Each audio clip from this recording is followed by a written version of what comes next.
November last year, Bosch announced that you are strengthening your beyond mobility portfolio, and your CEO also mentioned that the company is moving a bit away from hardware, and the focus is more on services, data, software. So, can you just brief us about this transformative journey towards more on the software side? What we think is that in a digital native consumer world order that is getting created, we believe that every product, which includes a physical product or a service or an experience that you create for the consumers, have to be connected, and there has to be enough intelligence built on the data that you collect from by connecting physical products. So that is, we call it as AI and IoT coming together as AIoT. We look at creating that intelligence at the product side, what you can call as edge, or it could be on the cloud. Both distributed intelligence is possible. And what we actually do at RBI is, really do this product engineering. You can call it a digital product engineering, which involves the complete IoT stack and AI skills to create products of the future. Products, unlike in the past, will not be a static one-time buy kind of a model, because products in future will have dynamic features. You experience different features of the same product over its lifetime. So that will be the changing paradigm of products. Can you just talk about the overall strategy for India specifically, and also what part does the Beyond Mobility portfolio play for Bosch's overall group? The India focus Beyond Mobility. So you have, India is presenting itself with new challenges.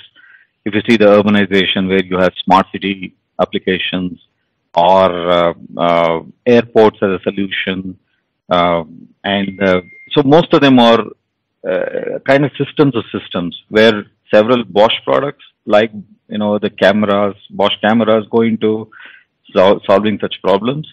But at the same time, you need to integrate several solutions and solve the problems of smart city or a building or an infrastructure in India. So what we are working Beyond Mobility is, how can we combine the products, Bosch products, and the software which actually integrates these Bosch products and create an ecosystem of solutions which actually solves typical India challenges. Can you first mention about within the enterprise, what exactly are connected products, and how will the ecosystem move towards a connected industry in the future? Very good question. So when you look at an enterprise, the focus of digital enterprise is on two fronts. One is bringing huge efficiency in your value stream.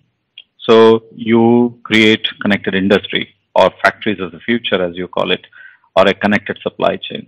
So which is basically focusing on bringing huge efficiencies in your manufacturing process. So we call this as connected industry.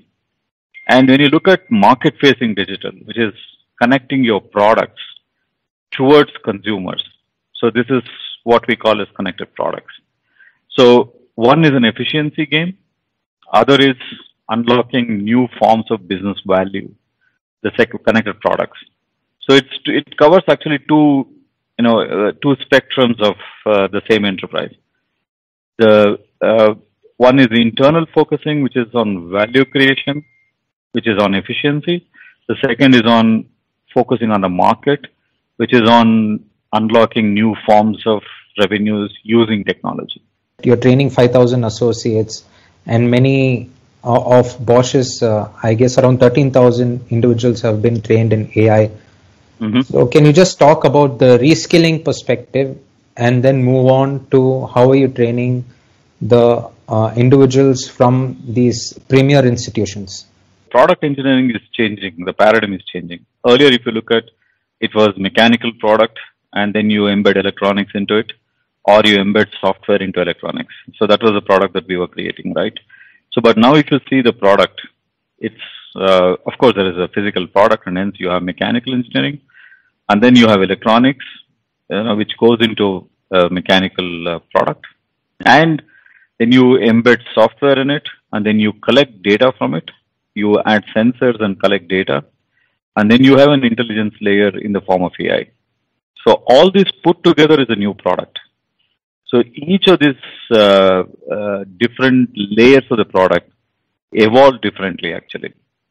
And if you see, the physical product evolves with different samples being made for the usability, etc.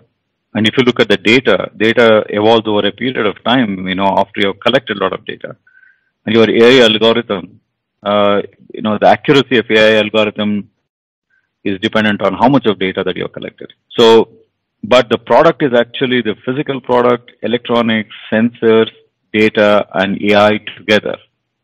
So this multidisciplinary skills is what we are promoting as an organization in new product engineering groups. So when you look at this, we need to attract talent who understands the product engineering from this perspective. So this is on the right side. When we hire from the market, we are looking at people who have the digital skills. Those who understand data, those who understand AI, those who understand algorithmic part of software development, etc. And also reskilling our existing associates who have worked on product engineering, which was a paradigm of the past, to make the skills of AI and data, make them learn or acquire the skills of AI and data. So that is the reason we have kind of made the learning of new digital skills extremely democratic.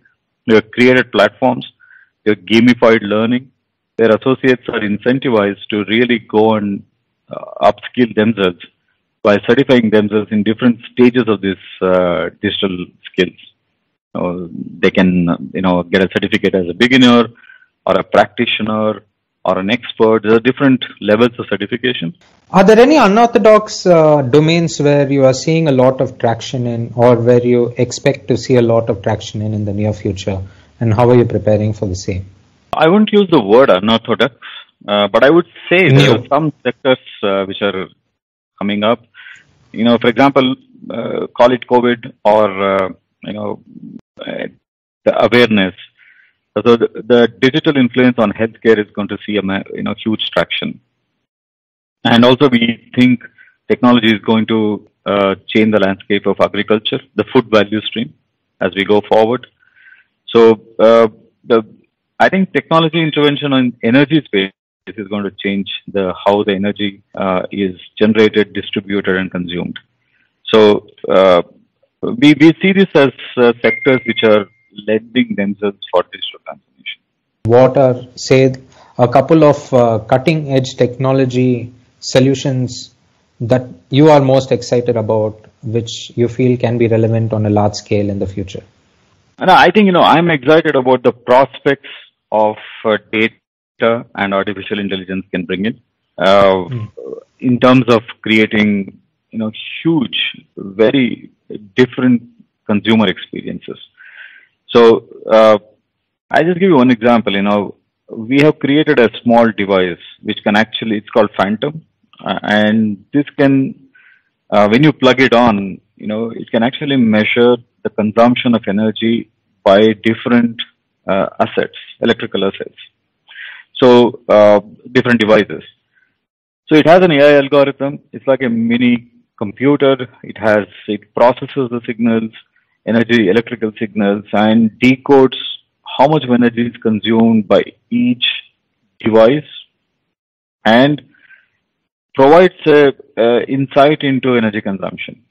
So this is possible only because of the advances in computing power and the power of artificial intelligence. The typical lab that you see will be the size of a room, but the lab that we are trying to create is the size of a printer, through which you can actually test and get more than 15, 16 diagnosis done.